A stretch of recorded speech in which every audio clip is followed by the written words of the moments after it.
Hi, everyone, and welcome to the Neil Haley Show. And I can't believe we're getting so close to Thanksgiving.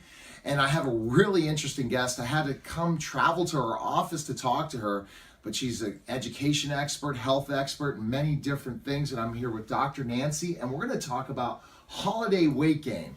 Oh, I tell you, it already started with the Halloween candy. It did. It did. Do you tend to gain weight at Thanksgiving? It starts in Halloween, and I start eating it, and then about Thanksgiving it happens. Yeah. Then you start to notice it on the scale, don't you? Yeah. Okay. Why is this happening? Why it happens is because our habits change so drastically over the holidays. Okay. We're around so much more food than we would typically be around, and we're having a good time. Yeah. And when people get together, they eat more. Yeah. When people are having fun, they eat more. Right. When it's a joyful event. And because there's so much food, people put more on their plate. Yeah. And we know that we eat 92% of what we put on our plate. Oh, yeah. Oh, yeah. So if you're doming your food, Right. basically is what we call it, then you're going to eat an awful lot more than you typically eat over Thanksgiving.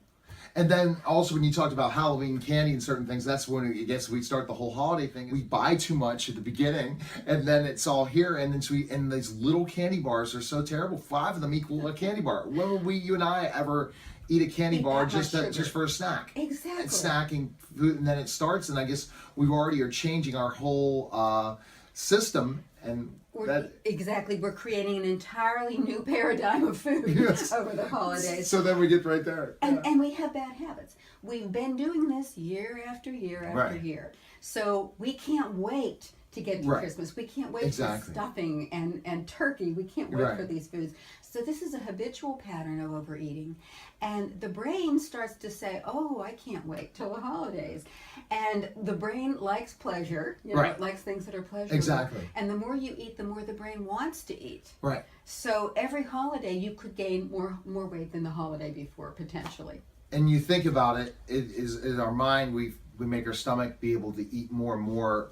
Then you go Thanksgiving, you go Christmas, and you see the bigger plates, and then before you know it, you've gained 20 pounds by the time the New Year comes. Exactly, and it starts even before you hit the dinner table through commercials, food ads. They're showing all these beautiful foods, and they're showing grandma's table at dinner when they're advertising the spaghetti sauce or whatever they've got on the ad.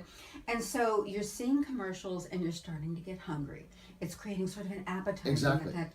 And when you watch food ads, you get hungry not just for the things you see in the ad, but you just get hungry for everything. It's like an appetizer. And then in the visuals and the different advertisements, not just in television but print media. Exactly. All these things, and then you see, and then you go into the grocery store, and they're right there for you visually.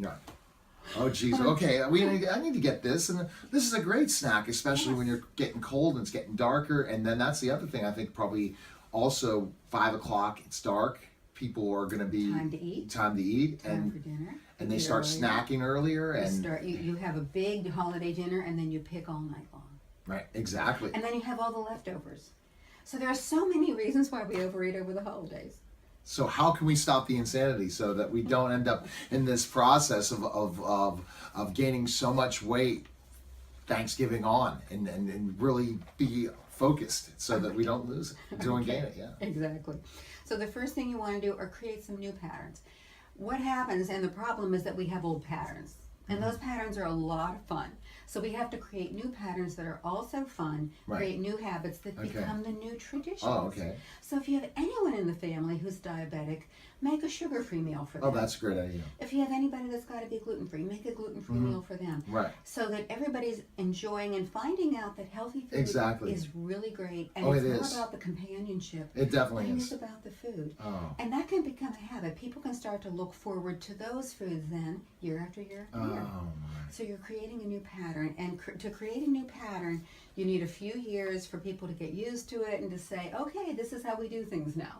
Right. The brain takes a little bit of time to change. So creating that pattern, create that pattern, then it'll be different. Things will change. Things will change in your lifestyle so you don't run into this holiday weight gain every year. Exactly. And over the holidays, we have football. Right? Yes, yes. When people sit and watch football or any sport, they're likely to eat more and they're likely to drink more. Now, you add a crowd to that. You put people in, you have the fact Right. that you're watching a sport Exactly. and you have a crowd, you're in a social situation, you're more likely to eat and drink more Exactly. in those situations. So what you want to do is you really want to think about, okay, this is how much I'm going to eat today. This is how much I'm going to drink Right. today. This is my limit, and set that even before the ball game starts. Planning is important. Planning is critical. And I talked a little bit about food ads before. People tend to watch more TV Yeah. over the holidays They and do. exercise less. So one of the things we know about food ads is if you see a food ad, you get hungry. No. You want to eat Yeah. instead of, so you want to go, you're watching TV, you see a food ad, you go get more food, you come back and you watch more TV. But what we know about exercise and willpower is that if you eat just a little bit Right. and then go get on the treadmill or go do Right. your workout, you're going to have much more willpower to Right. complete your workout. And limit those meals and set the plan saying, I'm only going to have one plate, not four at the holiday party. I'm only going to have one plate, not four, and I'm going to have a snack right before I exercise. I'm going to have a snack. Oh. I'm not going to binge, but I'm going to have a little snack if I want to, here and there, in between the football Right. games and in Right. between commercials. I can have a little bit, but then I go exercise. And that will increase your willpower. Right. That little snack is going to make you more likely to finish your workout. So, and to do your workout. So, but these are all great ideas, but sometimes we just don't have the willpower. Why can't I just gain the weight and then lose it in January? That's a really good question. Why can't I just have a great time and binge? Yeah, yeah, exactly. Well, because the damage that you do to your body during that period is considerable. And you're not going to catch back up that quickly. No, it takes a long time to detox from holiday eating. It can take as much as 1 to several days to Oh, my. detox from one dessert. So we're eating a lot more than that typically over the holidays. So the damage you do to your body, it doesn't bounce back. The older you get, it bounces back Right. even less quickly. And also, you're not creating new habits. So, You're basically saying, I'm going Yeah. to damage myself every holiday season Right. and damage my body.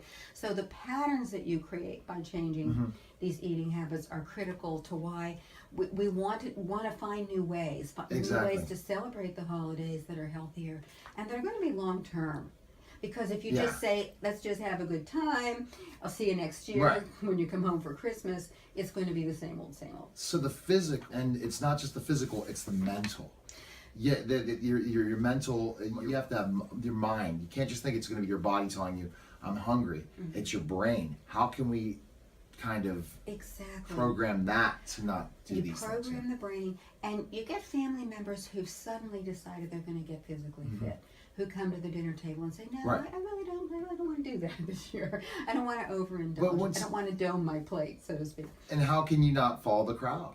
Because that the problem is that sometimes that you're not going to have the third plate, or you're done after the first. Exactly. How? Yeah. That's a strong factor in why we eat too much. Just being around other people causes us to eat more. Uh-huh. And if you're talking and you're drinking, then you eat even more than you would just with food. So what you want to Right. do is get like-minded people to the table. Get the Right. person who's gone gluten-free. Get the person who's maybe doesn't Right. drink to Right. your table. Get the person who's maybe diabetic or somebody who's just on a fitness wellness Exactly. program. That's a Somebody's great on an point. anti-inflammation program. Mhm. You get those people to the table and you meet their needs. Basically, you provide food for those people. That's going to be fantastic for everybody to absolutely. eat. They're not going to miss the old stuff. They're not going Yeah. to miss the sort of the junk food, so to speak. I think that you need to be at everybody's dinner table and telling them and sitting down and there and saying and being disciplined and say, hey, let's do this. But people can contact you to They get that information. And I want to say one more thing about kids. Okay. Okay, because kids establish bad Yeah. habits, right?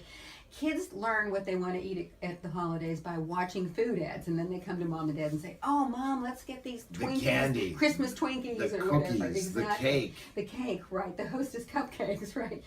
And what you can do is watch food ads with your kids and help them understand, these exactly what's going on, what the Right. commercial's about, what they're trying to get you to do.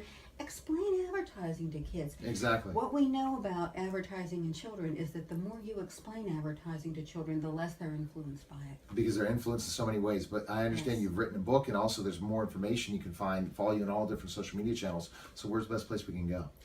realconsciousliving.com. Okay, awesome. And you can connect on Twitter, Facebook, and all the different places. Contact Absolutely. you, sign up for your newsletter, all those things at your Right. website. And if you have a question, go to Ask Dr. Nancy on the homepage of the website. All right, fantastic. Okay, thanks again for coming by. I came by and I enjoyed the conversation. And you're watching The Neil Haley Show, and we'll be back in just a moment.